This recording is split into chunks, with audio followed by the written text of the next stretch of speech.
கும்பகோணம் அருகே உள்ள திரிபுவனம் ராமலிங்கம் கொலை வழக்கில் 10க்கும் மேற்பட்டோர் கைது செய்யப்பட்டு சிறையில் உள்ளனர். இந்த வழக்கு தேசிய புலனாய்வு முகாமை பிரிவிற்கு மாற்றப்பட்டு விசாரணை நடைபெற்று வருகிறது.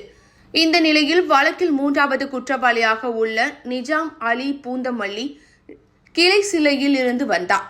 இவரது தந்தை சரதார் கான் திரிபுவனம் வடக்கு முஸ்லிம் தெருவில் உள்ள வீட்டில் கடந்த 10ஆம் தேதி இறந்தார்.